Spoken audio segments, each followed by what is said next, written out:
दुनिया की आज की सबसे बड़ी इकॉनमी जो है डिजिटल है ना। तो हम आप जो आपका ख्वाब है कि हम अब डिजिटल इकॉनमी में नंबर 1 दुनिया में बने, पहले तो हम 59 ऐप आपकी जो है ना मोस्ट पॉपुलर वो हम बैन करते हैं।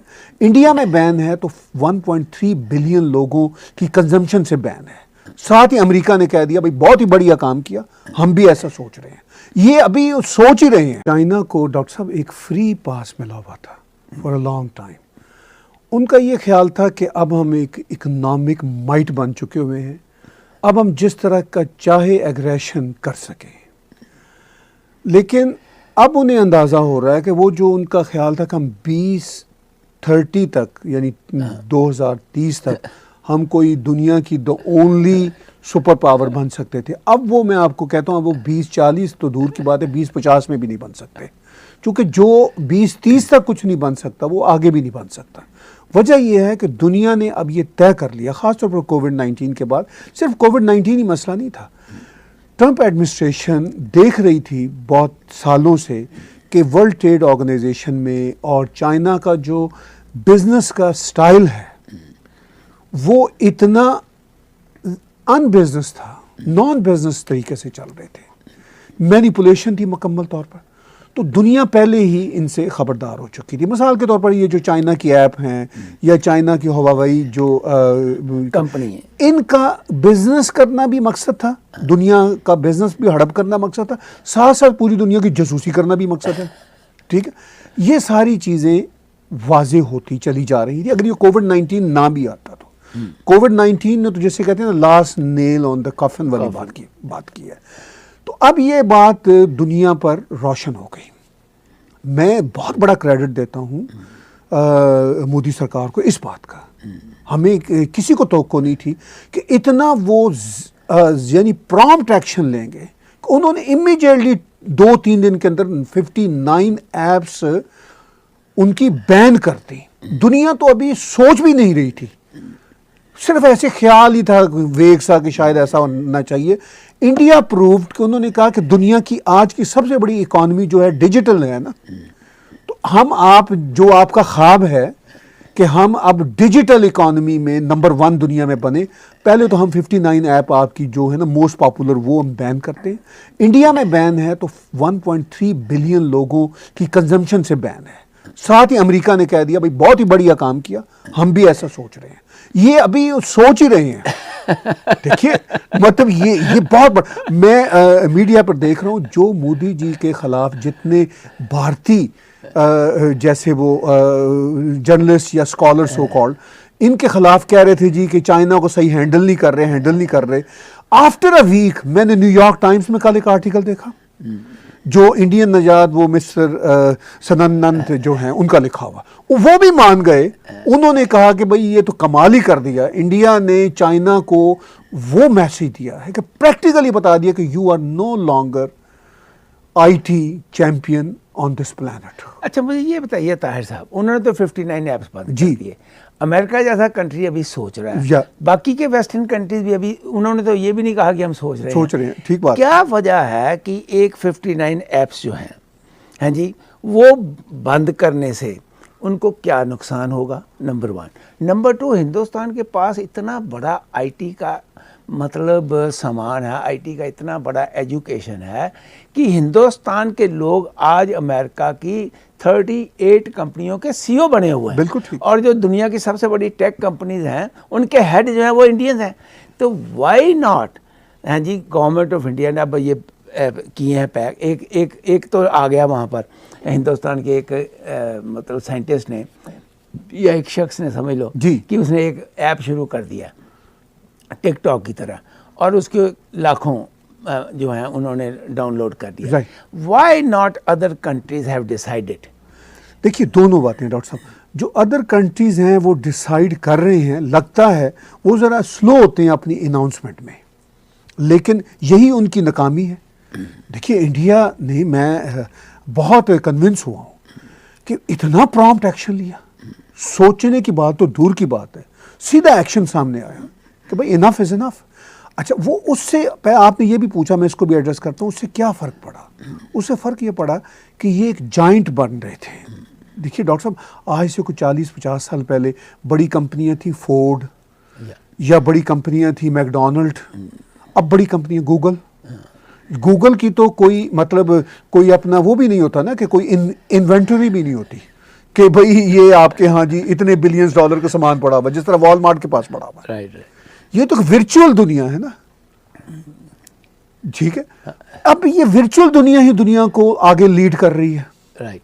तो इंडिया ने ये देखा कि अगर ये वर्चुअल दुनिया को तो तोड़े ना, हमें इसकी बदमाशी को तो तोड़े। जैसे आपने कहा, जब भारत के पास इतना एक्सपर्टीज है आईटी की वर्ल्ड, राइट।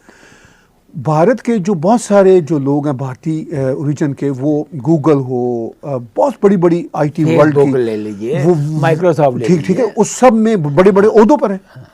लेकिन वो भी लोग जरा सो कॉल्ड लिबरल सेकुलर है ना, उनको भी कारोबार से गर्ज है, भारतीय प्राइड से नहीं गर्ज। चाइनीज का जो मसला था, वो चाइनीज का कारोबार भी होता है, चाइनीज प्राइड भी होता है। ये तो एक खूबी माननी पड़ेगी, ठीक है, जो उन्होंने अपने लोगों के बीच में ना जज्बा पैदा किया। ठीक, लेकिन इस खूबी के साथ साथ एक दूसरा एस्पेक्ट भी डॉक्टर साहब है, जब पैसे की बात आती है ना, फिर प्राइड खत्म हो जाता है। क्योंकि अब ये जब एप्स बैन हुई, तो ये एप्स के मालकान कौन है?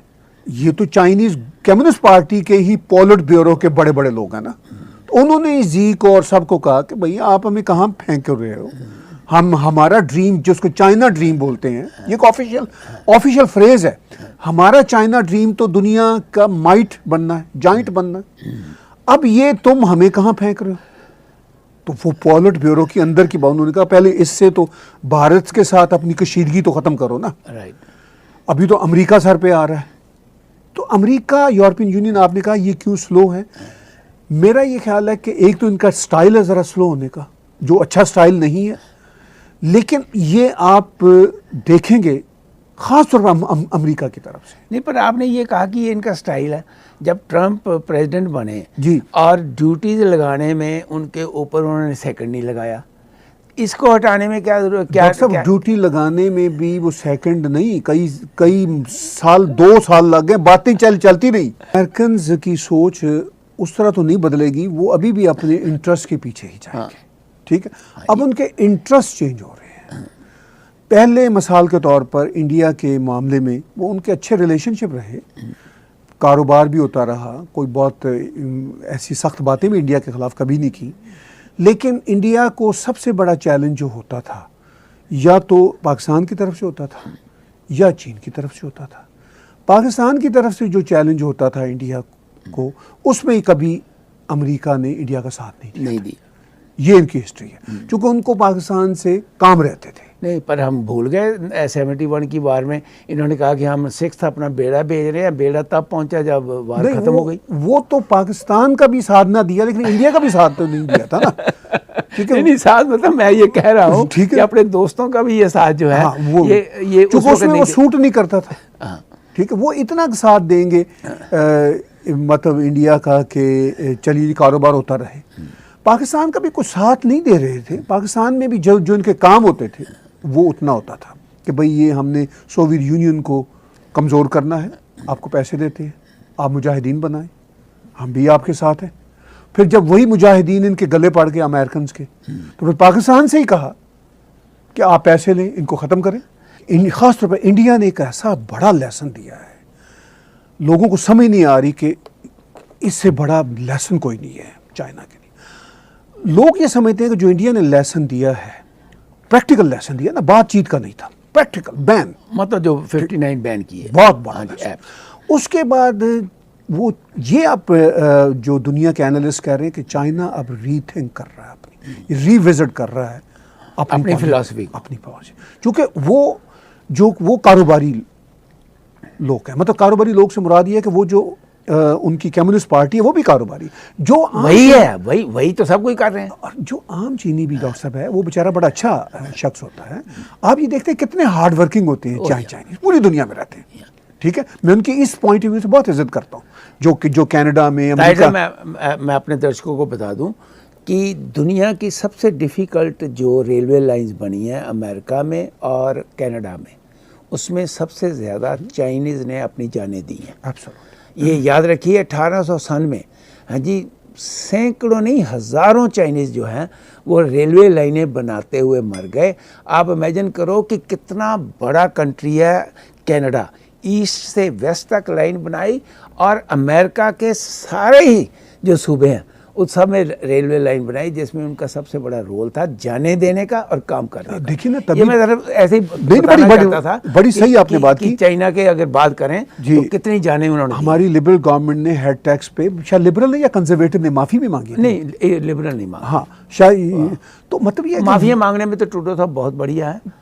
कुछ माफिया डॉक्टर साहब मांग लेनी चाहिए कुछ में कोई अर्थ नहीं होता, क्योंकि जहाँ पे ह्यूमन राइट्स के वायलेशन बड़ी ग्रॉस लेवल पे हुई हो तो उसमें माफी मांग लेने का ये मतलब नहीं होना चाहिए कि उसके बाद आप नीचे ही लग जाएं।